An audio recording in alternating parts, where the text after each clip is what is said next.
মায়ের গর্ভে যখন সন্তান, তখন ফেরেশতা লিখে দিচ্ছেন এক, তার হায়াত কতটুকু হবে, ব্যাস লেখা হয়ে গেছে।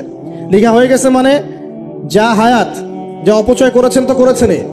এখন সারা জীবন যদি মাথাটা ঠুকরে ঠুকরে কাঁদেন, তাও ওই অপচয়কৃত দিনগুলো ফিরে আসবে না। শিক্ষা নিবেন না এখান থেকে? 30 বছর চলে গেছে মানে 30 বছর আল্লাহর নাফরমানি করেছেন, সারা জীবন মাথা ঠুকরে কাঁদলেও ওই 30 বছর ফিরে আসবে না। আসবে যুবক ভাই? অতএব কি করা উচিত? ফিরে আসা উচিত নাকি এভাবেই চলতে থাকবে? লেখা হয়ে গেছে, বাড়বেও না কমবেও না। 2, রিজিক কি কি পাবেন, আপনার রিজিক সব লেখা হয়ে গেছে। এখন আপনারা কি রিজিকটাকে হালাল পথে চাচ্ছেন না হারাম পথে? যদি হালাল পথে চান ওই অ্যামাউন্ট অফ রিজিকই পাবেন, যদি হারাম পথে চান ওই রিজিকই পাবেন, এর বাইরে যাবে না রিজিক। যাবে? যাহলে সবর করেন, আল্লাহ পাক হালাল পথেই রিজিক দিবে ইনশাআল্লাহ তাআলা। রিজিক বৃদ্ধির জন্য কিছু আমল আছে, তার মধ্যে শ্রেষ্ঠ আমল হচ্ছে নামাজ, এর সাথে চাশতের নামাজ পড়া। চাশত মানে সালাতুদ দুহা, এর আগে ইশরাকের নামাজ আছে। রিজিক বৃদ্ধির জন্য আত্মীয়তার সম্পর্ক বজায় রাখতে হয়, আত্মীয়তার সম্পর্ক বজায় রাখলে রিজিক প্রশস্ত হবে। বেশি বেশি যে আল্লাহর জিকির করে এবং কোরআন তেলাওয়াত করে তার রিজিক বাড়ে আলহামদুলিল্লাহ, এবং যে আল্লাহর রাস্তায় খরচ করে তার রিজিক বাড়ে। এই রিজিক বাড়ার কিছু পলিসি আছে। সবচেয়ে শ্রেষ্ঠটা হচ্ছে নামাজ, আল্লাহর জিকির তেলাওয়াত, এরপর আমলের মধ্যে আত্মীয়তার সম্পর্ক বজায় রাখা। নবীজি বলছেন কেউ যদি চায় যে তার রিজিকটা লম্বা হোক, হায়াতটা লম্বা হোক, সে যেন আত্মীয়তার সম্পর্ক বজায় রাখে। আত্মীয়তার সম্পর্ক এখন আস্তে আস্তে নষ্ট হয়ে যাচ্ছে না? খেয়াল করে দেখেন, আত্মীয়তার সম্পর্ক আপনি বজায় রাখবেন।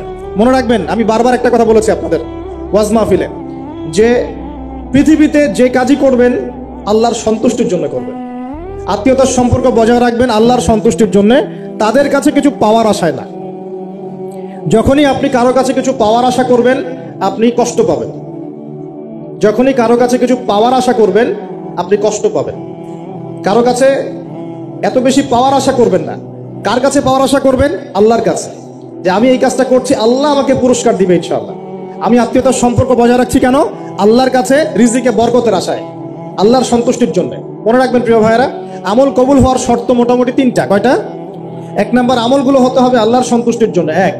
2 নাম্বার, আমলটা হতে হবে রাসূলুল্লাহ সাল্লাল্লাহু আলাইহি ওয়াসাল্লামের পদ্ধতিতে, অন্য কারো পদ্ধতিতে নয়। 3 নাম্বার, আমলটা করার জন্য আপনার রিজিকটা হতে হবে হালাল। হারাম রিজিকের আমল আল্লাহর কাছে কবুল হয় না। আল্লাহ পাক আমাদের সবাইকে হালাল রিজিকের ব্যবস্থা করে দিন এবং রিজিকটাকে প্রশস্ত করুন, আমিন। তো রিজিক লেখা হয়ে গেছে। 2। 3 নাম্বার, লেখা হয়ে গেছে এ ব্যক্তি কি কি কাজ করবে দুনিয়ায়, এ ব্যক্তি দুনিয়ায় কি কি কাজ করবে সব লেখা হয়ে গেছে। এখন যদি একটা চোর বলে যে আল্লাহ পাক আমার তাকদিরে লিখেছিলেন যে আমি চুরি করব, তাই আমি চুরি করেছি। এখন যদি একজন ধর্ষক বলে আল্লাহ আমার তাকদিরে লিখেছিল যে আমি ধর্ষণ করব, তাই ধর্ষণ করেছে।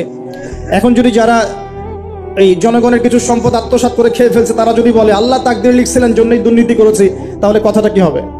গ্রহণযোগ্য হবে? এখন যদি দলিল দেয় তাকদিরে তো লেখা ছিল। এই আকীদাটার নাম হচ্ছে জাবারিয়া আকীদা। কি আকীদা? জাবারিয়া। এমন একজন ব্যক্তি উমর রাদিয়াল্লাহু আনহুর দরবারে এসেছিল, চোর চুরি করেছে, ধরা পড়েছে। উমর রাদিয়াল্লাহু আনহু বলেছেন হাত কেটে ফেলো। তখন সে বলছে যে আমার হাত তো কাটা যাবে না। কেন? আল্লাহ পাক তাকদিরে লিখেছেন আমি চুরি করব, তাই চুরি করেছে।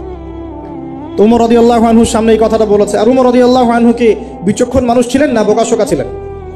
বলেন, তার মতো শাসক পাওয়া যাবে? তার মতো আরো একজন শাসক আসবে ইনশাআল্লাহ পৃথিবীতে। তার নাম কি? নবী ঈসা আলাইহিস সালাম ইনশাআল্লাহ তাআলা। এবং তার আগে আরো একজন ইমাম আসবেন। তার নাম কি? তার নাম হচ্ছে মুহাম্মদ। কি নাম? তার নাম মুহাম্মদ, তার উপাধি হচ্ছে মাহদি। কখন আসবেন? যখন পৃথিবীতে যুদ্ধ বিগ্রহ ছড়িয়ে পড়বে, ব্যাপক আকারে মালহামা চলবে, তখন আসবেন। কাদের পক্ষে আসবেন? মুসলিমদের পক্ষে। কি উদ্দেশ্যে আসবেন? সারা বিশ্বে জুলুম তুলে ফেলার জন্য। এবং আরেকটা কি উদ্দেশ্য? ওই জেরুজালেম উদ্ধার করার জন্য। কোন জেরুজালেম? যেটা এখন ইহুদিরা দখল করে আছে। চারপাশে আরবরা মাঝখানে কেমন করে দখল করে আছে? আরবদেরকে হাতের মুঠোয় নিয়ে নিয়েছে। এই কারণে মুনাফিকদের উপর টিকে আছে সে, এবং তার পশ্চিমা মিত্রদের উপর টিকে আছে। ঈসা আলাইহিস সালাম কেন আসবেন? এই জায়গাটা পুনরুদ্ধার করার জন্য। ঈসা আলাইহিস সালাম কি পরাজিত হবেন না বিজয়ী হবেন? কত বছর বিশ্ব শাসন করবেন? 40 বছর। এগুলো হবে বিশ্বে, এগুলো হওয়া এখনো বাকি আছে। আরো কি হবে? মুসলিমরা কনস্ট্যান্টিনোপল আবার জয় করবে। এই কনস্ট্যান্টিনোপলের মধ্যে ফিতনা দেখা দিবে অচিরেই, মুসলিমরা ওইটা আবার দখল করবে ইনশাআল্লাহ তাআলা। আরো কি হবে? বললাম ভূমিকম্পের বছরগুলো আসবে সামনে। এবং মুতায়নুন শাদীদ, মহামারীও আসবে। আরো কি বড় বড় 3টা ভূমিকম্প বাকি আছে এখনো। আগে বলেছি লেকচারে, একটা পৃথিবীর পূর্বে, একটা পশ্চিমে, একটা মাঝখানে। এগুলো এখনো বাকি আছে। বিশ্বে অনেক কিছু হওয়া এখনো বাকি আছে। এখন যা দেখছি এগুলোই সব না, এগুলো চলে যাবে। সময় কি হবে? চলে যাবে। আরো নতুন সময় আসবে ইনশাআল্লাহ তাআলা। আমাদের দায়িত্ব কি? আমাদের দায়িত্ব পরিস্থিতি বুঝে দিন ধরে রাখা, আমল করা এবং মানুষকে দিনের দিকে আহ্বান করা। আমরা যদি দায়িত্ব পালন না করি তাহলে কি হবে? আল্লাহ পাক আমাদেরকে সরিয়ে দিয়ে নতুন কওম নিয়ে আসবেন। আল্লাহ পাক সূরা মুহাম্মাদে বলেছেন, ওয়া ইন তাতাওয়াল্লাউ, তোমরা যদি মুখ ফিরিয়ে নাও, ইয়াস্তাবদিল কওমান গায়রাকুম, আল্লাহ পাক নতুন কওমকে তোমাদের জায়গায় স্থলাভিষিক্ত করবেন।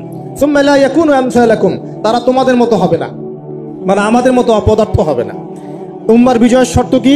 আল্লাহ সূরা মুহাম্মাদেই বলেছেন, ইন তানসুরুল্লাহ ইয়ানসুরুকুম, তোমরা আল্লাহর দ্বীনকে সাহায্য করো তবেই আল্লাহ তোমাদেরকে সাহায্য করবে। ওয়া ইউসাব্বিত আকদামাকুম, তোমাদের পা আল্লাহ দৃঢ় করে রাখবেন। আমরা আল্লাহকে সাহায্য না করলে আল্লাহ পাক আমাদেরকে সাহায্য করবেন না। সিম্পল।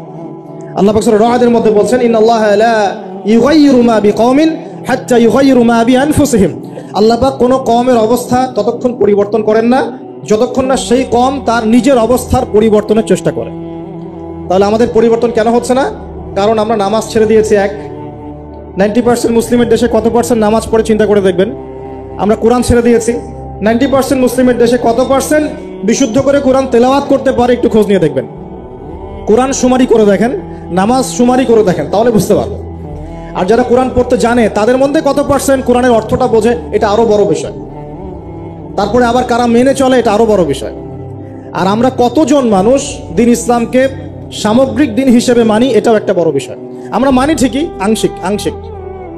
যেমন ইবাদত বন্দেগীর জীবনে মুসলমান, অর্থনৈতিক জীবনে গিয়ে আবার সুদখোর, এমন না বিষয়টা? এমন হয় না বিষয়টা? ইবাদত বন্দেগীর জীবনে আমি পাক্কা মুসলিম, কপালে সেজদার দাগ আছে মাশাআল্লাহ, দাড়ি টুপিও আছে মাশাআল্লাহ, কিন্তু ব্যবসায় গিয়ে মাপে কম দিচ্ছি না, ব্যবসায় গিয়ে আমি হারাম ভেজাল দিচ্ছি কিনা, এরকম হচ্ছে কিনা? হচ্ছে। কিন্তু সে কিন্তু মুসলিম এবং নামাজও পড়ে। তা আমাদের সমস্যা ভাই এখানেই। এখন এই সমস্যাটা সলভ করলে ইনশাল্লাহ সব সমস্যা সলভ হয়ে যাবে ইনশাল্লাহ। সমস্যাটা কি? আমরা ইসলামটাকে আংশিকভাবে মানি, পরিপূর্ণ জীবনে ইসলাম বাস্তবায়ন করতে পারছি না। আমি আপনি হয়তো কেউই পারছি না। ফখর করলে বলার নাই যে আমি খুব পারছি, আসলে আমিও পারছি না। কারণ এই যুগে এটা পারাটা খুব ডিফিকাল্ট। এই যুগে পারাটা কি? খুবই কঠিন। কিন্তু এটাই তো এই যুগের চ্যালেঞ্জ। নবীজি বলেছেন, তোমাদের সামনে এমন যুগ আসছে যে যুগে ঈমান ধরে রাখাটা হাতের মধ্যে আগুন ধরে রাখার মতো হবে। তবে সুসংবাদ ওই যুগে তাদের জন্য যারা আমার সুন্নতকে আবার জীবিত করতে পারবে। যে আমার মৃত সুন্নতকে জীবিত করবে, আল্লাহ পাক তাকে দুধ মানে প্রেমময়। আল্লাহ পাক ভালোবাসেন কিনা? তাহলে এই পুরো মহাবিশ্ব সৃষ্টি করে আল্লাহ পাক কি মহাবিশ্বের মধ্যে ভালোবাসা ছড়িয়ে দেন নাই? আল্লাহ রাব্বুল আলামিন 6 দিনে মহাবিশ্ব সৃষ্টি করে মহাবিশ্বের সব জায়গায় যার যার কাজ তাকে বুঝিয়ে দিলেন।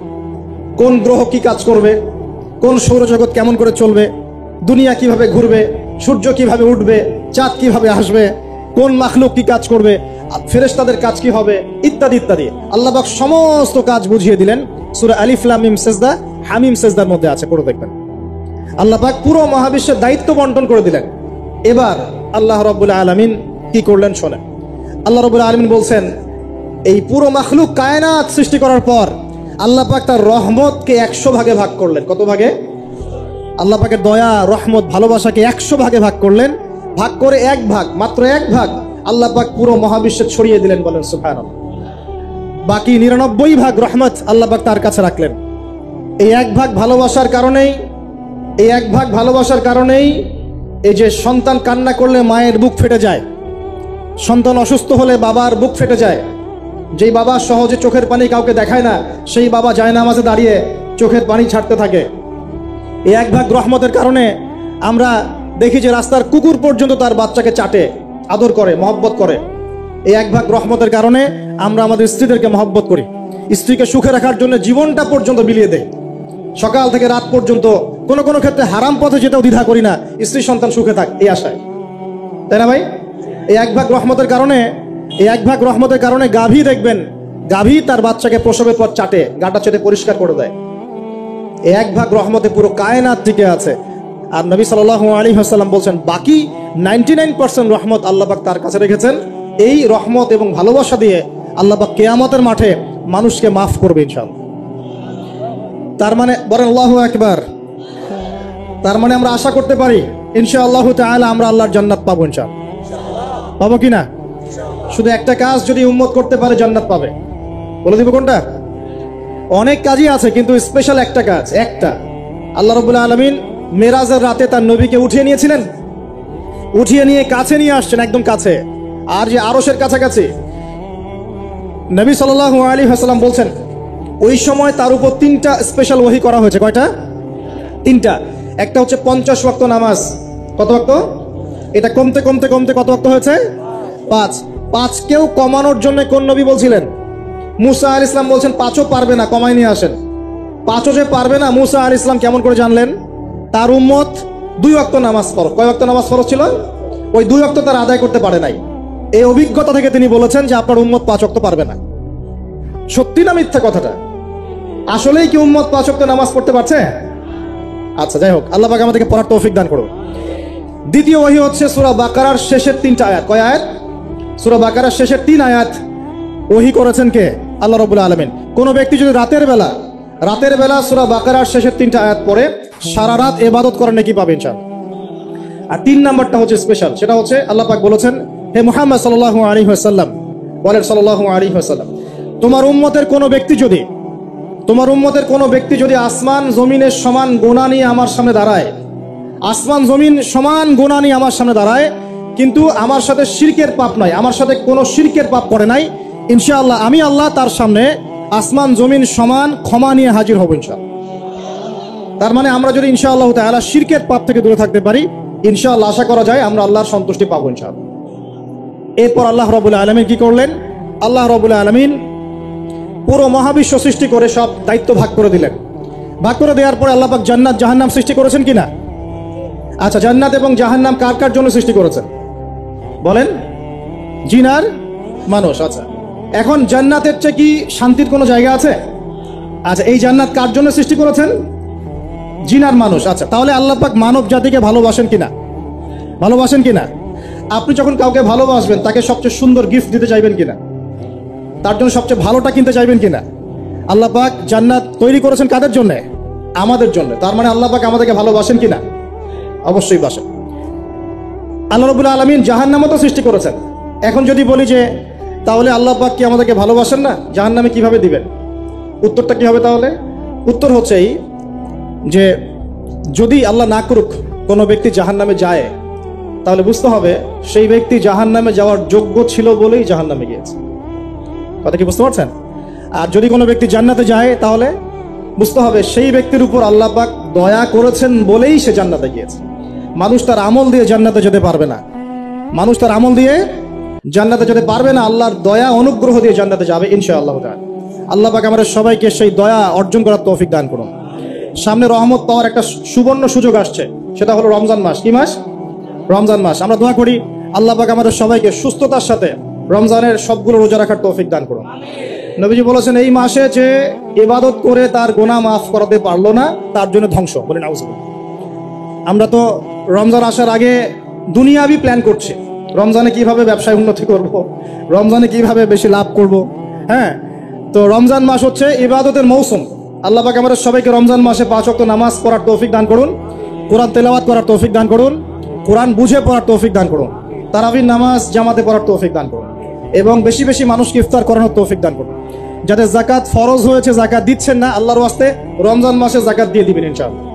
আর আমি কিন্তু আগেই বলেছি, রমজান মাসে ভাই দ্রব্যমূল্যের দাম কিন্তু খুব চড়া ওঠানামা করুন। অতএব যাদের সামর্থ্য কম, তাদের ঘরে ইফতার পৌঁছে দেওয়ার দায়িত্ব কার?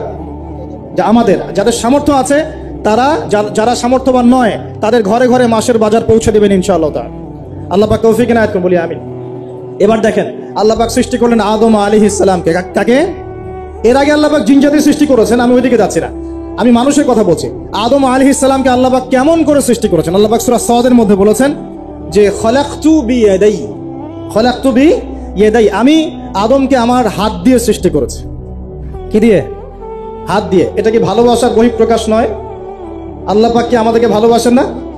ভালোবাসেন। আচ্ছা, এই দুনিয়াতে যত কিছু আছে, এই দুনিয়ার আকাশ বাতাস নদী নালা পানি অক্সিজেন সবকিছু কার জন্য সৃষ্টি করা হয়েছে? গরু ছাগলদের জন্য, মানুষের জন্য? মূল দায়িত্ব কার? মূল অধিকার কার? মানুষের নয় কি? তাহলে এই পুরো বিষয়গুলো কি আল্লাহ পাকের ভালোবাসার বহিঃপ্রকাশ নয়? হ্যাঁ। আচ্ছা, এবার আসেন, আল্লাহ পাক আদম আলাইহিস সালামকে সৃষ্টি করে সমস্ত নাম শিক্ষা দিয়েছেন। এই যে নাম শিখানো মানে জ্ঞান শিখানো, এই জ্ঞান শিখানোটা কি আল্লাহর দয়া ভালোবাসা নিদর্শন নয়? একটু ধরা দিচ্ছি আপনাদেরকে। এবার সামনে আসেন। আল্লাহ পাক ফেরেশতাদের সামনে তাকে উপস্থাপন করলেন, করে বললেন সব ফেরেশতা তোমরা যারা আছো সেজদা করো আদমকে। এই যে আমাদের পিতাকে সম্মানিত করা হচ্ছে, এটা কি ভালোবাসার বহিঃপ্রকাশ নয়? এবার আমাদের পিতাকে সম্মানিত করা হলো, ইবলিস সেজদা করলো না, সে কিয়াস করলো, বাতিল কিয়াস যুক্তি দিল আমি তার চেয়ে শ্রেষ্ঠ ইত্যাদি। আল্লাহ পাক ইবলিসকে অভিশপ্ত করলেন, আমাদের পিতা তাকে জান্নাতে রাখলেন। এই যে জান্নাতে রাখলেন, এটা কি আল্লাহ পাকের ভালোবাসা নয়? এবার আল্লাহ পাক আদম আলাইহিস সালামের পাঁজর থেকে সৃষ্টি করলেন তার স্ত্রী হাওয়া আলাইহিস সালামকে। ওই যে শুরুতে বলেছি স্রষ্টা একা থাকতে পারলেও সৃষ্টি কি পারবে? এই জন্য আদম আলাইহিস সালামের পাঁজর থেকে তার স্ত্রীকে সৃষ্টি করা হয়েছে, উভয়ের মাঝখানে ভালোবাসা দিয়ে দেওয়া হয়েছে। বলেন সুবহানাল্লাহ। এই জেনা ভালোবাসা নিদর্শন নয়, বিয়ে শাদী হচ্ছে ভালোবাসার নিদর্শন। আল্লাহ পাক বলেছেন সূরা রুমের মধ্যে, ওয়াজআলা বাইনাহুমা মাওয়াদ্দাতা ওয়া রাহমা, আমি আল্লাহ স্বামী স্ত্রীর মধ্যে ভালোবাসা এবং হৃদ্যতা সৃষ্টি করে দিয়েছি। বলেন সুবহানাল্লাহ। তার মানে এই হারাম সম্পর্ক যেটা দেখছেন, এটা হলো একটা জেনার পথ। আর যখন আমরা হালাল ভাবে বিয়ে শাদী করবেন, আপনারা করবেন, তখন দেখবেন আল্লাহ পাকের পক্ষ থেকে ভালোবাসা সৃষ্টি হয়ে যাবে ইনশাআল্লাহ তাআলা। অতএব ওয়াদা করতে পারি তো আল্লাহর কাছে, নিজের চরিত্রকে পবিত্র রাখবো ইনশাআল্লাহ, হারাম কোনো সম্পর্কে যাব না ইনশাআল্লাহ, কোনো সহি প্রেমেও যাব না ইনশাআল্লাহ। এটা সহি প্রেম আবার কি জিনিস? দিনী ভাই দিনী বোনের মধ্যে এখন প্রেম চলে, এগুলো হয় না মাঝে মাঝে, এগুলোও বন্ধ, এগুলো বন্ধ করতে হবে। হালাল উপার্জনের সোর্স হয়ে গেলেই, হালাল উপার্জনের সোর্স হয়ে গেলেই দিনদার মেয়ে দেখে বিয়ে করে ফেলবেন ইনশাআল্লাহ তাআলা। অন্য কোনো পথে যাবেন না, কোনো হারাম পথে যাবেন না। ওয়াদা করেন ইনশাআল্লাহ? রাজি আছেন তো ইনশাআল্লাহ? আল্লাহ কবুল করুন, আমিন। আর বিয়ের সময় অবশ্যই দিনদারিতা দেখবেন, অন্য কিছু না, অন্য কিছু পরে, দিনদারিতা আগে। দিনদারিতা আছে, নামাজ পড়ে, পর্দা করে, মাশাআল্লাহ সব দিক ঠিক আছে, তারপরে দেখবেন আপনি অন্য কিছু, তার আগে নয়। কথা ঠিক আছে? একইভাবে মেয়েদের ক্ষেত্রেও, যে আগে দেখবেন না ছেলে কত বড় চাকরি করে, ছেলের কত বড় বাড়ি আছে, গাড়ি আছে, এটা পরে। আগে দেখবেন ছেলে নামাজি কিনা, সুন্নত আছে কিনা, ইসলামের জন্য তার সফট কর্নার আছে কিনা, ইসলাম প্র্যাকটিস করে কিনা, এগুলো আগে দেখবেন। এগুলো না দেখলে কি হবে জানেন? বিয়ের 1 বছর 2 বছর পরেই বুঝতে পারবেন দুনিয়াটা জাহান্নাম হয়ে গেছে। নাউজুবিল্লাহ। দুনিয়াতেই তখন জাহান্নামের আযাবের স্বাদ ভোগ করতে হবে। নাউজুবিল্লাহ। আল্লাহ পাক আমাদেরকে হেফাজত করুন, আমিন। তো এই যে আল্লাহ পাক আদম আলাইহিস সালামের পাঁজর থেকে সৃষ্টি করলেন কাকে, এবং ভালোবাসা দিয়ে দিলেন উভয়ের মাঝখানে, এটা কি আল্লাহ পাকের দয়া নয়? আল্লাহ পাক ভালোবাসেন না? এবার দেখেন, গাছের কাছে যেতে নিষেধ করলেন, আমি কিন্তু শর্ট করে বলছি, গাছের কাছে যেতে নিষেধ করলেন, তোমরা জান্নাতে থাকো, খাও, যা ইচ্ছা করো, কিন্তু ওয়ালা তাকরাবা হাযিহিশ শাজারা, এই গাছের কাছেও যাবে না। একটা পরীক্ষা, জাস্ট একটা পরীক্ষা। এখানে কিন্তু বলা হচ্ছে গাছের কাছেও যাবে না, বলা হচ্ছে না যে গাছের ফল খাবে না। ঠিক যেমন আল্লাহ বলেছেন তোমরা জেনার কাছেও যাবে না, আল্লাহ পাক কিন্তু বলেন নাই জেনা করবে না, আল্লাহ পাক বলেছেন তোমরা জেনার কাছেও যাবে না। তো এখান থেকে আমরা এই হুকুমটার কঠোরতা বুঝতে পারি। তো প্রিয় ভাইরা, এখানে আমাদের পিতামাতা শয়তানের প্রলোভনে পড়ে গেলেন। কেন পড়লেন? শয়তান ওয়াসওয়াসা দিল যে আমি কি তোমাদেরকে এমন গাছের কথা বলে দিব যে গাছের কাছে গেলে বা যার ফল খেলে তোমরা চিরস্থায়ী জীবন পাবে এবং তোমরা ফেরেশতা হয়ে যাবে, এরকম কথা বলবো, এবং তোমরা কোনোদিন মরবে না। হাল আদুল্লুকা আলা শাজারাতিল খুলদি ওয়া মুলকিন লা ইয়াবলা, এই দুটো ওয়াসওয়াসা, চিরস্থায়িত্বের ওয়াসওয়াসা এবং অমরত্বের ওয়াসওয়াসা দিয়ে আমাদের পিতামাতাকে নিয়ে গেল। এখন আমাদের পিতামাতা কি ফল খেয়েছিলেন কি খান নাই? আচ্ছা, এখন আল্লাহ পাকের দৃষ্টিতে অন্যায় হয়েছে কিনা? এরপরে আমাদের পিতামাতা কি করলেন? বললেন রব্বানা যালামনা আনফুসানা ওয়া ইল্লাম তাগফির লানা ওয়া তারহামনা লানাকুনান্না মিনাল খাসিরিন। এই যে দোয়াটা তারা করলেন, এই দোয়াটা করার পরে আল্লাহ পাক কি তাদেরকে মাফ করে দিয়েছেন কি দেন নাই? বলেন, কথা বলেন। আল্লাহ পাক মাফ করে দিয়েছেন কি দেন নাই? এই যে অন্যায় করার পরেও আল্লাহ যে ক্ষমা করে দেন, মানে গুনাহ করার পরেও যে আদম সন্তানকে আল্লাহ পাক মাফ করে দেন, এটা কি আল্লাহ পাকের রহমত, দয়া কি নয়? আচ্ছা, এটা আল্লাহ পাকের নিদর্শন ছিল ভালোবাসার। এরপর আল্লাহ পাক দুনিয়াতে পাঠিয়ে দিলেন, কারণ এটা পরীক্ষা। দুনিয়াটা পরীক্ষার জায়গা, পরীক্ষা দিচ্ছি আমরা এখানে। এখন পরীক্ষার ক্ষেত্রে কি আল্লাহ পাক আমাদেরকে একা ছেড়ে দিয়েছেন? আল্লাহ পাক কি আমাদেরকে একা ছেড়ে দিয়েছেন? না, আল্লাহ পাক দুনিয়াতে পাঠিয়ে আমাদেরকে গাইডলাইন দিয়েছেন কিনা, কিভাবে চলতে হবে, কি করা যাবে কি করা যাবে না, কিভাবে চলবো কিভাবে চলবো না। আল্লাহ পাক কি ওহী নাজিল করেছেন কিনা? এই ওহী নাজিল করাটা কি আল্লাহ পাকের রহমত কিনা, আল্লাহ পাকের দয়া কিনা, ভালোবাসা কিনা? আল্লাহ পাক কি একা ছেড়ে দিয়েছেন না নবী রসুল পাঠিয়েছেন? এই যে নবী রসুলদেরকে পাঠিয়েছেন, এই নবী রসুলগণ কি আল্লাহর পক্ষ থেকে রহমত কিনা? বলেন। না হলে আমরা কি করতাম? দুনিয়াতে কেমন করে চলতাম, কিভাবে পথ খুঁজে পাইতাম, কেমন করে ইবাদত করতাম, আমরা কি জানতে পারতাম? আল্লাহ পাক রহম করে ভালোবেসে দয়া করে নবী রাসূল পাঠিয়েছেন, আসমানি কিতাব পাঠিয়েছেন, বলেন সুবহানাল্লাহ। এখন এই নবীদের সিলসিলায় আল্লাহ পাক যে সর্বশেষ নবী মুহাম্মদ সাল্লাল্লাহু আলাইহি ওয়াসাল্লামকে পাঠিয়েছেন, এইটা দয়া কিনা? এটা আল্লাহ পাকের দয়া নয়? আল্লাহ পাকের রহমত নয়? আল্লাহ পাক কি বলেন নাই যে তিনি হচ্ছেন রাহমাতুল লিল আলামিন? তিনি পুরো বিশ্ব জগতের রহমত নয় কি? আচ্ছা, এখন আমাদেরকে যে আল্লাহ পাক নবী মুহাম্মদ সাল্লাল্লাহু আলাইহি ওয়াসাল্লামের উম্মত বানালেন, এটা কি আরো বড় রহমত কিনা? বলেন তো। জান্নাতে যাবে 120 কাতার মানুষ। কত কাতার? 120 কাতার মানুষ ইন টোটাল জান্নাতে যাবে। তার মধ্যে উম্মতে মুহাম্মাদের কত কাতার জানেন? 80 কাতার। কত কাতার? বলেন সুবহানাল্লাহ। তাহলে এটা কি আল্লাহ পাকের দয়া নয়? আল্লাহ আমাদেরকে ভালোবাসেন না? আচ্ছা, আল্লাহ পাক যে আমাদের কাছে তাওরাত, জাবুর, ইনজিল না পাঠিয়ে আল কোরআনের মতো কিতাব পাঠিয়েছেন, যে কিতাবে সমস্ত সমাধান আছে, এটা আল্লাহ পাকের রহমত, দয়া নয়, ভালোবাসা নয়? আচ্ছা, এখন আল্লাহ পাক দুনিয়াতে চলার জন্য আমাদেরকে জীবন দিয়েছেন, হায়াত দিয়েছেন, সুস্থতা দিয়েছেন, পরিবার দিয়েছেন, আমাদের ব্যবসা বাণিজ্য দিয়েছেন, আমাদের স্ত্রী সন্তান দিয়েছেন, আমাদেরকে চলাফেরা করার ক্ষমতা দিয়েছেন। একটা চোখ নষ্ট হয়ে গেলে বুঝতে পারে মানুষ যে কত কষ্ট হচ্ছে, একটা পা না থাকলে বুঝতে পারে কত কষ্ট হচ্ছে। এই করোনার সময় যারা শ্বাস নিতে পারে নাই, তাদের কত কষ্ট হয়েছে। সুস্থ আছি, সুন্দর আছি, পরিবার আছে, আল্লাহ রিজিক দিচ্ছেন, 3 বেলা খাওয়াচ্ছেন, কাপড় দিচ্ছেন, শিক্ষার ব্যবস্থা করছেন, ইবাদত করার সুযোগ দিচ্ছেন, গুনাহ করলেও আবার মাফ করে দিচ্ছেন। এই সব কিছুকে আল্লাহ পাকের ভালোবাসা নয়? এই ভালোবাসাগুলো কি নিঃস্বার্থ ভালোবাসা না স্বার্থ ভিত্তিক ভালোবাসা? এই আল্লাহ পাকের কোনো স্বার্থ আছে? আল্লাহ পাক আমাদের কাছে কিছু চান? রিজিক চান? টাকা পয়সা চান? আল্লাহ পাকের যদি ইবাদত করে আমরা ছেড়ে দেই, আল্লাহর কোনো ক্ষতি হবে? আমরা ইবাদত করে ভাসিয়ে ফেললাম, আল্লাহর কোনো লাভ আছে? আল্লাহ পাকের শক্তি কি আরো বেড়ে যাবে না কমবে? নাকি যেমন আছে তেমনই থাকবে? আল্লাহ রাব্বুল আলামিনের শান শওকত কি আরো বেড়ে যাবে, নাকি আল্লাহ পাকের শান শওকত কমে যাবে? আল্লাহ রাব্বুল আলামিন যেমন, আল্লাহ পাক তেমনই থাকবেন, তাই নয় কি?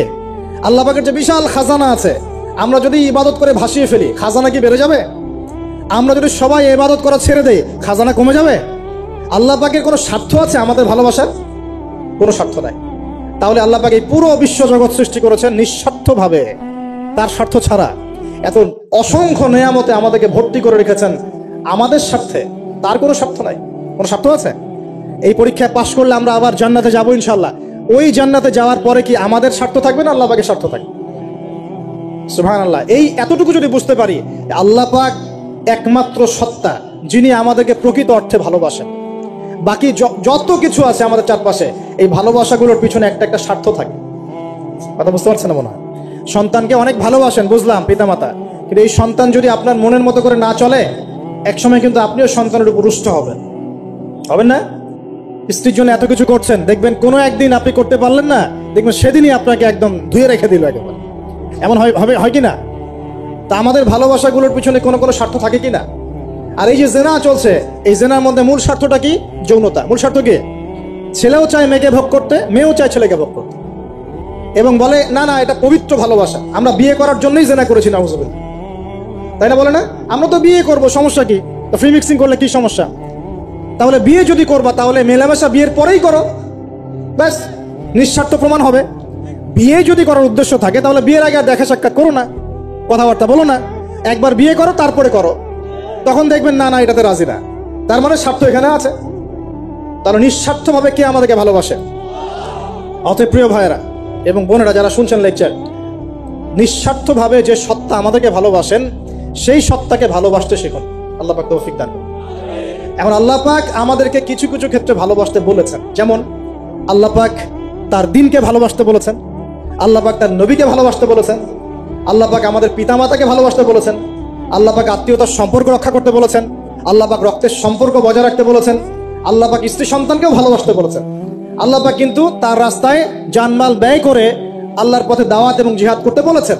এখন এগুলো আল্লাহ বলেছেন বলে আমরা করব, আল্লাহ পাক ভালোবাসতে বলেছেন বলে আমি ভালোবাসবো, কিন্তু উদ্দেশ্য হবে আল্লাহর সন্তুষ্টি অর্জন করা। আমি কেন আমার মাকে ভালোবাসি? বিকজ আমার মায়ের পায়ের নিচে আমার জান্নাত, আল্লাহ ভালোবাসতে বলেছেন তাই বাসি। আমি কেন বাবাকে ভালোবাসি? আল্লাহ ভালোবাসতে বলেছেন তাই ভালোবাসি। আমি কেন আমার স্ত্রীকে ভালোবাসবো? কারণ আল্লাহ পাক ভালোবাসতে বলেছেন তাই বাসবো। আমি কেন আমার সন্তানকে ভালোবাসবো? আল্লাহ পাক বলেছেন নেককার সন্তান আমার জন্য ওসিলা হবে, এই জন্য ভালোবাসবো। আল্লাহ পাক আমাকে বলেছেন নবীকে ভালোবাসতে, আমি নবীকে ভালোবাসবো। আল্লাহ পাক যে বিষয়গুলোকে ভালোবাসতে বলেছেন আমরা অবশ্যই ভালোবাসবো ইনশাআল্লাহ। কিন্তু আল্লাহ পাক কি আমাকে হারাম এই 14ই ফেব্রুয়ারির এই ভ্যালেন্টাইন্স ডে কে ভালোবাসতে বলেছেন? আল্লাহ পাক ইহুদি খ্রিস্টানদের সংস্কৃতিকে ভালোবাসতে বলেছেন? আল্লাহ পাক জেনা করতে বলেছেন? এই ফ্রি মিক্সিং করতে বলেছেন? আল্লাহ পাক পতিতালয়ে রাত কাটাতে বলেছে? গার্লফ্রেন্ডকে ফুল দিতে বলেছে? আল্লাহ রাব্বুল আলামিন কি বলেছে বিয়ের আগে শারীরিক সম্পর্ক করো? আল্লাহ পাক বলেছে যে আজকে সকালে সম্পর্ক করো, কালকে ব্রেকআপ, তারপর আরেকটা মেয়ের সাথে, তারপর আরেকটা ছেলের সাথে? আল্লাহ পাক ফোনে ফোনে এসব প্রেম করতে বলেছে? আল্লাহ পাক এগুলো হারাম করেছেন, বাস আমি করবো না, সিম্পল। নিজের প্রবৃত্তি অনেক কিছু চাইবে, নিজের প্রবৃত্তিকে আল্লাহর সামনে আত্মসমর্পণ করার নাম হচ্ছে ইসলাম। মন যাচাই তা করা যাবে না। কেন? কারণ আমি কারাগারের জীবনে বসে আছি। কারাগারের মধ্যে মন যাচাই তাই করা যাবে না। এই কাজগুলো কখন করব? আমি বিয়ে শাদী করার পরে করব। বিয়ে শাদী করবেন, আপনি স্ত্রীকে নিয়ে ঘোরেন, স্ত্রীকে নিয়ে আল্লাহর সৃষ্টি দেখেন, স্ত্রীকে নিয়ে আপনি বাইকে ঘোরেন, রিক্সায় ঘোরেন, চটপটি খান, ফুচকা খান, আইসক্রিম খান, কোনো সমস্যা নাই। এবার তো যুবকরা বলবো যে ভাই বিয়ে শাদী তো দেয় না, কি করব? আমি পরামর্শ দিচ্ছি বড় ভাই হিসেবে, প্রথমে হালাল রিজিকের সোর্স করতে হবে। রিজিকের সোর্স না করে বিয়ে করা যাবে না, আত্মসম্মান থাকবে না। তাহলে পুরুষ মানুষের আত্মসম্মান কখন চলে যায়? যখন হাত পাততে হয় তখন। যখন আপনি রিজিকের সোর্স তৈরি করেছেন, আপনি স্বাবলম্বী, আপনি মাশাআল্লাহ মাসে 10, 20, 30 হাজার টাকা আর্ন করেন, বা 1 লাখ 2 লাখ টাকা আর্ন করেন, আলহামদুলিল্লাহ, কারো কাছে হাত পাততে হয় না, সবাই দেখবেন আপনাকে সম্মান দিবে। যখন আপনার অন্যের কাছে হাত পাততে হবে, তখন দেখবেন স্ত্রীও সম্মান করছে না। তো এই জন্য ডিগনিটি আগে, ডিগনিটি ফার্স্ট। আপনার ডিগনিটি অর্জন করতে হলে একটা হালাল উপার্জনের সোর্স লাগবে, এক। তারপরে পিতামাতাকে বোঝানোর চেষ্টা করবেন। যদি কাউকে পছন্দ করেও থাকেন, না দেখেই বা শুনে যে হ্যাঁ ওখানে একজন দিনদার মেয়ে ইত্যাদি, তাহলে পারিবারিকভাবে বিয়ের প্রস্তাব পাঠাবেন। নিজে পণ্ডিতি করতে যাবেন না, পারিবারিকভাবে পাঠাবেন। যদি রাজি হয় আলহামদুলিল্লাহ, রাজি না হলে কি নিজে নিয়ে পালাই যাবেন? এই কাজ করতে যাবেন না। ইস্তেখারা করবেন। কি করবেন? ইস্তেখারা। 2 রাকাত নফল নামাজ পড়ে আল্লাহর কাছে দোয়া করবেন। হিসনুল মুসলিম বইটা কিনবেন, ওখানে দেখবেন ইস্তেখারার দোয়া আছে। ইস্তেখারা মানে হচ্ছে আল্লাহর সাথে পরামর্শ করা। আল্লাহ, আমি এই কাজটা করতে চাচ্ছি, যদি কাজটা আমার জন্য ভালো হয়, আমার দুনিয়া আখিরাতের জন্য ভালো হয়, আল্লাহ কাজটাকে তুমি সহজ করে দাও, আল্লাহ কাজটার মধ্যে বরকত দান করে দাও। আর যদি এই কাজটা দুনিয়া আখিরাতের জন্য খারাপ হয়, আল্লাহ তুমি কাজটাকে সরায় দাও, আমাকেও কাজটা থেকে সরায় দাও। এটা হচ্ছে ইস্তেখারা। এই দোয়া বেশি বেশি করলে ইনশাআল্লাহ আল্লাহর পক্ষ থেকেই ফয়সালা হবে। আর এই জায়গায় বেশি ব্যতিব্যস্ত হবেন না। অনেক সময় কিন্তু ফ্যান্টাসিতে ভুগি আমরা, অস্থির হয়ে যাই। অস্থির হলেই ডিসিশন নিতে ভুল হবে, অস্থির হলেই ডিসিশন নিতে ভুল হবে। স্থির থাকতে হবে। নিজেকে স্থির রাখার জন্য কি করবেন? বেশি বেশি নফল রোজা রাখবেন। বেশি বেশি কি করবেন? নফল রোজা রাখবেন। আর ভালো কাজে ব্যস্ত রাখবেন নিজেকে। ভালো কাজে কি করবেন? ব্যস্ত রাখবেন। একা একা থাকলে আর এই যে খারাপ সার্কেলের মধ্যে থাকলেই মাথার মধ্যে শয়তান ভর করবে, তখন দেখবেন অস্থির হয়ে গেছেন আপনি। স্থির হওয়ার চেষ্টা করেন, ভালো কাজে ব্যস্ত রাখেন, হালাল পথ অবলম্বন করে হারাম থেকে বেঁচে থাকেন। এখন যে জায়গায় আসছিলাম, এখান থেকে আস্তে আস্তে শেষের দিকে যাবো। দেখুন, আল্লাহ পাক যে বিষয়গুলোকে ভালোবাসতে বলেছেন, আমি ভালোবাসবো।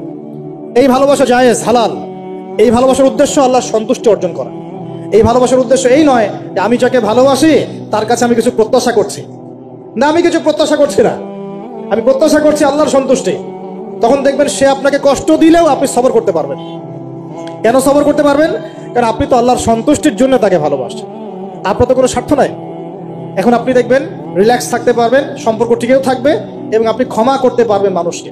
যখন নিজের চাওয়াটাকে আপনি ইনফোর্স করতে চাইবেন, তখন কিন্তু আপনি এই সম্পর্ক নষ্ট করে ফেলতে পারেন, কারণ আপনি হক পাচ্ছেন না। সামনে আসেন। এবার আমরা কি ওয়াদা করতে পারি যুবক ভাইরা যে ইনশাআল্লাহ তাআলা আমরা হারাম পথে যাব না, হালাল পথে থাকবো? পশ্চিমাদের এই মদতপুষ্ট এই সো কল্ড ভালোবাসা দিবসের এই স্রোতে আমরা গা ভাসাবো না। আমরা কি ওয়াদা করতে পারি? আমরা কি ওয়াদা করতে পারি যে ইনশাআল্লাহ আমরা হালাল ভাবে বিয়ে শাদী করবো, কোনো হারামে যাবো না ইনশাআল্লাহ? এই সমাজ থেকে জেনা বন্ধ করতে হবে, এই সমাজ থেকে ফ্রি মিক্সিং বন্ধ করতে হবে, এই সমাজ থেকে সমস্ত পতিতালয়কে বন্ধ করতে হবে। বন্ধ করে আমরা সামাজিক উদ্যোগ নিয়ে, প্রয়োজনে আমাদের পলিটিক্যাল পাওয়ারকে কাজে লাগিয়ে সমস্ত পতিতালয়গুলো বন্ধ করে ওই মেয়েদের রিজিকের জন্য আমরা বিকল্প ব্যবস্থা করবো ইনশাআল্লাহ। আমরা টাকা পয়সা একত্রিত করে তাদের জন্য কর্মসংস্থান করতে পারি না? এইগুলো কাজ করে নারীর অধিকার প্রতিষ্ঠা করা যায় না? নাকি রাস্তাঘাটে গাড়ি স্লোগান দিয়ে প্রতিষ্ঠা করা যাবে? সমস্ত যে নোংরা জায়গাগুলো আছে এগুলো বন্ধ করে ওই মেয়েরা কিন্তু কারো মা, ওরা দেখবেন কারো বোন, কারো স্ত্রী বা কারো সহধর্মিনী কিছু একটা হবেন। তারাও কিন্তু মানুষ, তারাও মানুষ, হয়তো অন্ধকার জগৎ হারিয়ে গেছে, দালালের খপ্পরে পড়েছে, বা পেটের দায় পরে কাজ করছে। যদি আমরা তাদের জন্য বিকল্প ব্যবস্থা করে দিতে পারি, আল্লাহ পাক আমাদেরকে তৌফিক দান করুন, তাদের জন্য কর্মসংস্থানের ব্যবস্থা করতে পারি, একটা মেয়েও এই হারাম পরে যাবে না ইনশাআল্লাহ। আমরা কি এভাবে নারীর অধিকার প্রতিষ্ঠা করতে পারি না? আমরা কি এতিম মেয়েদের দায়িত্ব নিয়ে করতে পারি না? আমরা কি সমাজের বিধবা মেয়েদেরকে বিয়ে করতে পারি না? তালাকপ্রাপ্ত মেয়েদের দায়িত্ব নিতে পারি না? মেয়েদের অধিকার নিয়ে অনেক কথা বলা হয়, কিন্তু এই কথাগুলো থাকে খালি বুলি, বাস্তবতা নাই। বাস্তবে কয়জন ছেলে এতিম একটা মেয়েকে বিয়ে করে দেখিয়েছে? কয়জন ছেলে একটা বিধবা মেয়েকে বিয়ে করার সাহস করেছে? কয়জন ছেলে একটা তালাকপ্রাপ্ত একটা মেয়েকে বিয়ে করে দেখিয়েছে হ্যাঁ আমি তার দায়িত্ব নিলাম? আমরা বুঝতে পারলাম যে আল্লাহ পাক পুরো সৃষ্টি জগৎকে ভালোবাসেন। আল্লাহ পাক আমাকে ভালোবাসেন, আপনাকে ভালোবাসেন বলেই আজকে আপনি এখানে বসে আছেন। আল্লাহ পাক আপনাকে ভালোবাসেন বলেই লক্ষ লক্ষ কোটি কোটি মানুষ এখন জেনা করছে, আজকের দিনে আপনি ওয়াজ মাহফিলে বসে আছেন। আল্লাহ পাক আপনাকে ভালোবাসেন বলেই আপনি আল্লাহকে সিজদা দেওয়ার তৌফিক পেয়েছেন। আপনি লা ইলাহা ইল্লাল্লাহ কালিমা শিখেছেন, আপনি এই যে কোরআন পড়তে শিখেছেন, কোরআন পড়ছেন, হাদিস পড়ছেন, নবীর দ্বীনের প্রতি মহব্বত আছে, আল্লাহ আপনাকে ভালোবাসেন বলেই হচ্ছে। কখন বুঝবেন আল্লাহ আপনাকে ভালোবাসছে? যখন আল্লাহ পাকের অনুমোদিত কাজগুলো আপনার ভালো লাগবে। নামাজ পড়তে ভালো লাগছে, রোজা রাখতে ভালো লাগছে, কোরআন তেলাওয়াত করতে ভালো লাগছে, আল্লাহর জিকির করতে ভালো লাগছে, আলেম ওলামার সাথে থাকতে ভালো লাগছে, ঠিক আছে? আল্লাহর হালাল কাজগুলো যখন ভালো লাগবে বেশি বেশি, বুঝবেন আল্লাহ আপনাকে নির্ঘাত মহব্বত করেন। আর যখন আল্লাহ পাকের নিষেধগুলো, হারাম, মদ আমার ভালো লাগে না, জেনা ভালো লাগে না, আমার খারাপ জিনিস দেখতে ভালো লাগে না, খারাপ শুনতে ভালো লাগে না, বুঝবেন আল্লাহ আপনাকে ভালোবাসেন। আর যখন দেখবেন খারাপের পিছনে আপনার ঝোঁক বেশি, দুর্নীতি করতে ভালো লাগে, সুদ খাইতে ভালো লাগে, ঘুষ খাইতে ভালো লাগে, কাউকে ঠকাইলে মনে হয় আমি স্মার্ট হয়ে গেলাম, হ্যাঁ, মানুষের টাকা আত্মসাৎ করতে ভালো লাগে, নামাজ না পড়ে ঘুম দিতে ভালো লাগে, ঠিক আছে, রমজান মাসে বিড়ি টানতে ভালো লাগে, ঠিক আছে, মেয়ের সাথে যে টাঙ্কি মারতে ভালো লাগে, তখন বুঝবেন যে আল্লাহ আপনাকে এখনো ভালোবাসেন বা আপনি আল্লাহর ভালোবাসা পাওয়ার যোগ্যতা হারিয়ে ফেলেছেন। আল্লাহ পাক আমাদেরকে বোঝার তৌফিক দান করুন। এখন আসি, আল্লাহ পাক এবং তার রাসূল আমাদেরকে এমন কি কি কাজ বলেছেন যেই কাজগুলো করলে আমরা সরাসরি আল্লাহর ভালোবাসা পাবো ইনশাআল্লাহ। জানার দরকার আছে কি নাই? আমি অল্প কয়েকটা কাজ বলে শেষ করছি। এক নাম্বার, আল্লাহ এবং তার রাসূল আমাদেরকে জানিয়েছেন আমরা যদি তাওহীদের উপর থাকতে পারি, একত্ববাদ, লা ইলাহা ইল্লাল্লাহ, আল্লাহর ভালোবাসা পাবো ইনশাআল্লাহ। যে ব্যক্তি শিরকের পাপে লিপ্ত আছে সে আল্লাহর ভালোবাসা পাবে না, যতক্ষণ না সে তওবা করে ফিরে আসছে। অতএব আল্লাহর ভালোবাসা পাওয়ার জন্য এক নাম্বার কাজ কি ভাই? আল্লাহর তাওহীদের কালিমা লা ইলাহা ইল্লাল্লাহ এর উপর থাকা, শিরক বাদ দেওয়া। শিরক সম্পর্কে জানার জন্য একটা বই পড়েন, কিতাবুত তাওহীদ। কি নাম বললাম? কিতাবুত তাওহীদ। একটাই পড়েন, দেখবেন ইনশাআল্লাহ শিরক কাকে বলে, কত প্রকার, কি কোন কোন কাজ করলে শিরক হয় সব জানতে পারবেন ইনশাআল্লাহ। এই বইটা একটু কঠিন, এই বইটার ব্যাখ্যা বের হয়েছে, ব্যাখ্যা যুক্ত বই কিনবেন এবং যেগুলো বুঝবেন না ওলামায়ে কেরামকে জিজ্ঞাসা করবেন, কারণ সবগুলো কিন্তু বুঝতে পারবেন। এক নাম্বার। দুই, নবী সাল্লাল্লাহু আলাইহি ওয়াসাল্লামের অনুসরণ করলে আল্লাহ আমাদেরকে ভালোবাসবেন। দলিল, আল্লাহ পাক সূরা আলে ইমরানের মধ্যে বলছেন 31 নম্বর আয়াতে আল্লাহ বলছেন, কুল, হে নবী আপনি বলে দিন, ইন কুনতুম তুহিব্বুনাল্লাহ, তোমরা যদি, হে আদম সন্তান, হে উম্মতে মুহাম্মাদী, তোমরা যদি আল্লাহর ভালোবাসা পেতে চাও, ফাত্তাবিউনি, তোমরা আমাকে অনুসরণ করো। কাকে? আমাকে বলতে কাকে? রাসূলুল্লাহ সাল্লাল্লাহু আলাইহি ওয়াসাল্লামকে। তাহলে কি হবে? ইউহিব্বুকুমুল্লাহ, আল্লাহ পাকও তোমাদেরকে ভালোবাসবেন। বলে সুবহানাল্লাহ, আল্লাহ আমাকে ভালোবাসবেন ইনশাআল্লাহ। আর কি? ইয়াগফির লাকুম যুনুবাকুম, আল্লাহ পাক তোমাদের সমস্ত গুনাহ মাফ করে দিবেন। আল্লাহু গফুরুর রহিম, আল্লাহ পাক পরম করুণাময়, অসীম দয়ালু। তার মানে আল্লাহকে পাওয়ার, আল্লাহর ভালোবাসা পাওয়ার দুই নাম্বার কি মাধ্যম? নবী সাল্লাল্লাহু আলাইহি ওয়াসাল্লামের সুন্নাত অনুযায়ী জীবন করা। ভাই শুরু করব কোত্থেকে? শুরু করবেন চেহারা থেকে। কোত্থেকে? চেহারায় দাড়ি ছেড়ে দিব ইনশাআল্লাহ, রাজি আছি তো? গোফ ছোট করে ফেলবো ইনশাআল্লাহ, রাজি আছি তো ইনশাআল্লাহ? চেহারায় সেজদার দাগ থাকবে ইনশাআল্লাহ, তার মানে নামাজি হতে হবে, ঠিক আছে? পোশাক পরিচ্ছদ হবে রাসূলুল্লাহ সাল্লাল্লাহু আলাইহি ওয়াসাল্লামের মতো, ঢিলে ঢালা মুত্তাকিদের পোশাক। চুল হবে কার মতো? মেসি নেইমারের মতো নাকি রাসূলুল্লাহ সাল্লাল্লাহু আলাইহি ওয়াসাল্লামের মতো? আমার নবী এইভাবে ওযু করতেন, এইভাবে করব। আমার নবী এইভাবে ইস্তেনজা করতেন, পেশাব পায়খানা করতেন, ওইভাবে করব। এই যে এখনকার ইংলিশ টয়লেট, এই ইংলিশ টয়লেটে বসে নবীর মতো ইস্তেনজা করা যায় না, যাবে? ওলামায়ে কেরামকে জিজ্ঞাসা করেন, নবী সাল্লাল্লাহু আলাইহি ওয়াসাল্লাম বাম পায়ে ভর দিয়ে ইস্তেনজা করতেন। কোন পায়ে? এখন বসেন ইংলিশের উপরে, বাম পায়ে কেমনে বসবেন? সম্ভব? ওই যে আমি বলি, এটা মজা করে বলি, কষ্ট থেকেও বলি, একদম বৈশ্বিক পলিটিক্যাল সিস্টেম থেকে শুরু করে বাথরুমের টয়লেট পর্যন্ত সবকিছুই চলছে পশ্চিমা আদর্শ। এখন সবকিছু, এভরিথিং, একদম বাথরুমের কমোড পর্যন্ত। এখন তো কমোডও উঠাই দিছে, এখন সামনে একটা বালতি রেখে দেয় গামলার মতো, এখানেই পেশাব করতে হয়। দেখেন নাই মনে হয় আপনারা, দেখবেন অচিরেই এগুলো আসতেছে সামনে, দাঁড়ায় বসার কোনো সুযোগ নাই। আর সবগুলো মাপ সমান। আর কারো হাইট যদি 6 ফুট, কারো 5 ফুট হয়, তখন কি হবে? অ্যাডজাস্ট করতে হবে ধরে তখন, নাকি? যুবকরা বুঝতে পারছে? তখন কাউকে লম্বা হতে হবে, কাউকে খাটো হতে হবে, মাপ তো সমান। আর সবার মাপ যদি সমান না হয় এখন কি হবে? আল্লাহ পাক বোঝার তৌফিক দান। এগুলো শয়তানি না বলেন? শয়তানি না বলেন? বসে ইস্তেঞ্জা করতে হয় না? বসে ইস্তেঞ্জা না, এই পেশাবের ছিটা ফোটার কারণে কবরে আযাব হয় না? আপনারা হাদিসে জানেন না? নবীজি একটা কবরের পাশ দিয়ে যাচ্ছেন, তিনি থেমে গেলেন, থেমে গিয়ে বলছেন এই কবর দুটোতে আযাব হচ্ছে। কি হচ্ছে? কবরের আযাব। তিনি জানলেন কেমন করে? আল্লাহ পাক তাকে জানিয়েছেন, আল্লাহ পাক তাকে খবর দিয়েছেন এই কবর দুটো কি হচ্ছে? আযাব। নবীজি বলছেন এই কবর দুটোতে বড় কোনো পাপের কারণে আযাব হচ্ছে না। সাহাবীরা বলছেন তাহলে কি কারণে হচ্ছে ইয়া রাসূলুল্লাহ? তিনি বলছেন একজন পেশাব পায়খানা করে, পেশাব করে, স্পেশালি পেশাব করে এই ছিটা ফোটা থেকে সে সতর্ক থাকতো না। পেশাব করে ওই যে বলেন আমাদের ছেলেরা প্যান্ট খারাপ ভাই নামাজে যেতে পারবো না, নামাজে ডাকলে বলে ভাই প্যান্ট নষ্ট।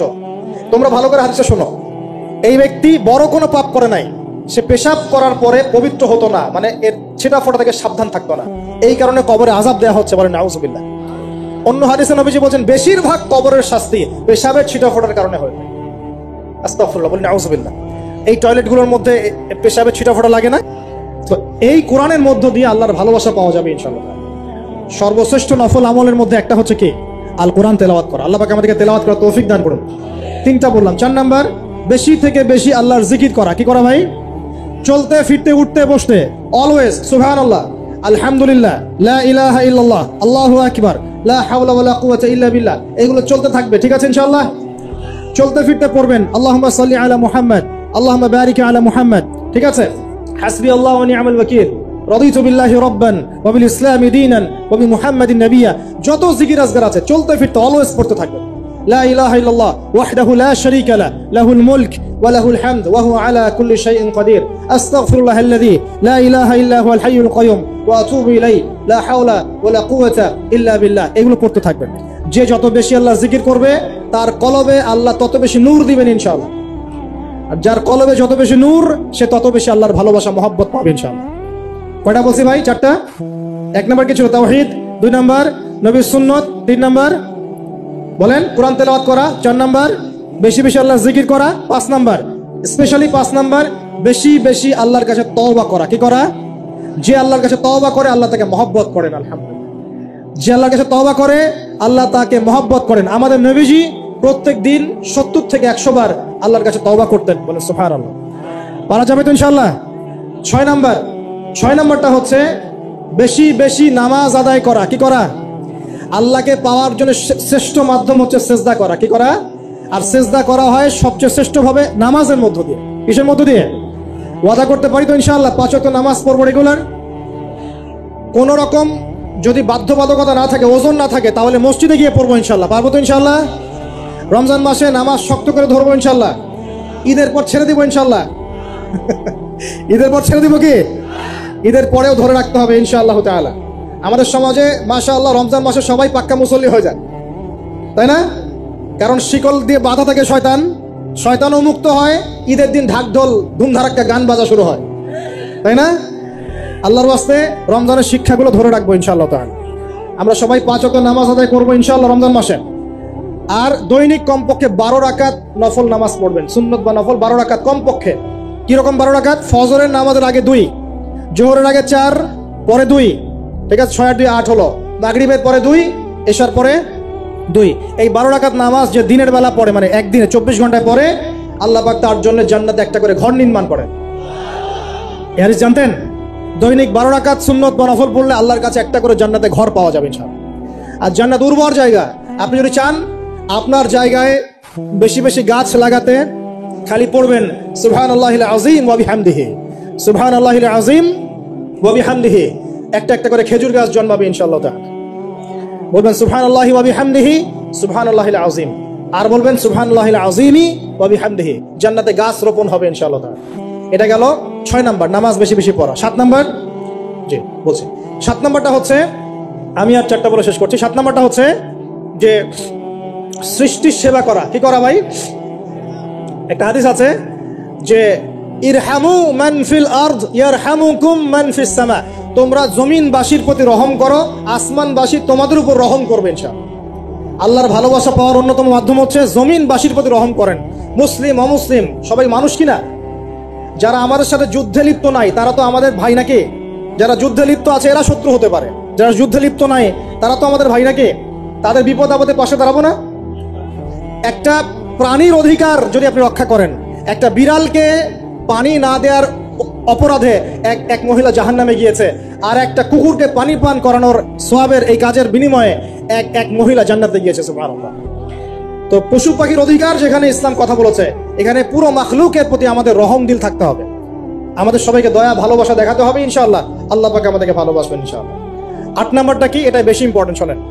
8 নাম্বারটা হচ্ছে আল্লাহর জন্য কাউকে ভালোবাসা, আল্লাহর জন্য ঘৃণা করা। এই যে হাদিসগুলো পড়তে পড়তে আমি আসলাম গাড়িতে, আল্লাহ পাক বলেছেন, শোনেন, আল্লাহ পাক বলেছেন কিয়ামতের মাঠে আল্লাহ পাক বলবেন, নিজেই বলবেন যে আইনা মুতাহাবুনা লিজালালি, আমার ইজ্জতের জন্য যারা পরস্পরকে ভালোবাসতো এরা কোথায়? আল্লাহ পাক ঘোষণা করবেন কোথায় তারা, যারা আমার জন্য পরস্পরকে ভালোবাসতো। আল্লাহ বলবেন আলিয়াউমা, আজকে, আজিল্লুহুম, আমি ওদেরকে ছায়া দিব, ফি জিল্লি, আমার আরশের ছায়ায়। বলেন সুবহানাল্লাহ। ইয়াউমা লা জিল্লা ইল্লা জিল্লি, যেদিন আমার এই আরশের ছায়া ছাড়া অন্য কোনো ছায়া থাকবে না। মানে কিয়ামতের মাঠে আল্লাহর আরশের ছায়ায় ছায়া পাবে কারা? যারা পরস্পরকে আল্লাহর জন্য ভালোবাসতো। আলহামদুলিল্লাহ। এই যে আমরা এখানে আছি, আমরা কি একে অপরকে আল্লাহর জন্য ভালোবাসি না? আমি কি আপনাদেরকে চিনি? আপনারা কি আমাকে চিনেন? এই যে আপনারা আলেমুল আমাদেরকে ভালোবাসেন, ইসলামকে ভালোবাসেন, কিসের জন্য বাসেন? আল্লাহর জন্য। এই আল্লাহর জন্য যারা পরস্পরকে মহব্বত করে, আল্লাহ পাক তাদেরকে আরশের ছায়ায় ছায়া দিবেন ইনশাআল্লাহ। আরো একটা নেকি আছে, বলবো? শোনেন, আরেকটা হাদিসে আসছে কিয়ামতের মাঠে স্পেশাল কিছু মিম্বর থাকবে। মিম্বর চিনেন? যেখানে দাঁড়ায় ইমাম সাহেব খুতবা দেয়, এরকম মিম্বর থাকবে। এই মিম্বর গুলো হবে নূরের মিম্বর। কিসের? নূর মানে কি? আলো, আলো, আলো, নূরের মিম্বর থাকবে। ওই কিয়ামতের মাঠে কি আলো থাকবে? এমনিতে মাঠটা তো অন্ধকার। ওই অন্ধকার মাঠে নূরের মিম্বর আল্লাহ পাক দিবেন কাদেরকে? যারা পরস্পরকে এই আল্লাহর জন্য মহব্বত করত। আর নবীগণ, শহীদগণ তাদের দিকে তাকায় থাকবে, তাকায় নবীগণ, শহীদগণ পর্যন্ত এই মানুষগুলোকে দেখে ঈর্ষা করবে, কাশ আমরাও যদি এমন হতে পারি। চিন্তা করেন, আল্লাহর জন্য পরস্পর মহব্বতকারীদেরকে আল্লাহ পাক এমন সম্মান দিবেন যেটা দেখে নবীগণ পর্যন্ত ঈর্ষা করতে থাকবে। তাহলে আমরা কি আল্লাহর জন্য পরস্পরকে মহব্বত করতে পারি কিনা? এটা হলো 8। 9 নাম্বার, আল্লাহর জন্যই ঘৃণা করতে হবে। আল্লাহর জন্য ঘৃণা কেমন? যেমন কেউ ইসলামকে পছন্দ করে না, কটূক্তি করে, ইসলামের এইটা ভালো না, ওইটা ভালো না, ইসলামের সাথে দুশ্মনী করে ভিতর থেকে বাহির থেকে, আপনি ওদেরকে ভালোবাসতে পারবেন না। যদি আল্লাহর দুশ্মনদের সাথে আপনার ভালোবাসা থাকে, তাহলে আপনি আল্লাহর দুশ্মনের কাতারে অন্তর্ভুক্ত হয়ে যাবেন। এখন বলেন দেখি, সারা বিশ্বে ইসলামের দুশ্মন কারা? বলেন। গায়রিল মাগদুবি আলাইহিম ওয়ালাদ-দাল্লিন, মাগদুব কারা, দল্লিন কারা? এটা তো অনেকেই জানে না। সাহাবীরা বলছেন, ইয়া রাসূলুল্লাহ, এখানে যে আমরা বলছি গায়রিল মাগদুবি আলাইহিম ওয়ালাদ-দাল্লিন, আল্লাহ আমাদেরকে মাগদুবদের থেকে বাঁচাও, দল্লিনদের থেকে বাঁচাও। মাগদুব আর দল্লিন কারা ইয়া রাসূলুল্লাহ? নবীজি বলছেন, আল মাগদুব, মাগদুব হচ্ছে হুমুল ইহুদি, ইহুদিরা হচ্ছে মাগদুব, যাদের উপর আল্লাহর গজব করেছে। আর দল্লিন হুমুন নাসারা, নাসারারা হচ্ছে দল্লিন, কারণ তারা আল্লাহ পাকের সন্তান সাব্যস্ত করেছে। ঈসা আলাইহিস সালামকে আল্লাহ সন্তান বলেছে, বলেন নাউজুবিল্লাহ। এখন সারা বিশ্বে এরা মুসলিমদের সাথে দুশ্মনী করছে না? আমরা যদি ব্যক্তিগতভাবে, সামাজিকভাবে বা পলিটিক্যালি ওদের সাথে বন্ধুত্ব করে চলি, আমরা কি আল্লাহ দুশ্মনদের সাথে শরীক হলাম না? খুব খেয়াল রাখতে হবে। আল্লাহর জন্য ভালোবাসা, আল্লাহর জন্য দুশ্মনী। আল্লাহ পাক আমাদেরকে বোঝার তৌফিক দান করুন। এবং সবশেষ যেটা 10 নাম্বার, সেটা হলো আল্লাহওয়ালা মানুষ যারা, সেই মানুষদের সাথে মহব্বত রাখলে আল্লাহ আপনাকে ভালোবাসবে। চান আল্লাহওয়ালা মানুষদের সাথে মহব্বত রাখতে চান, নাকি আপনার এই জেনাকারী গার্লফ্রেন্ডের সাথে আপনি মহব্বত রাখতে চান?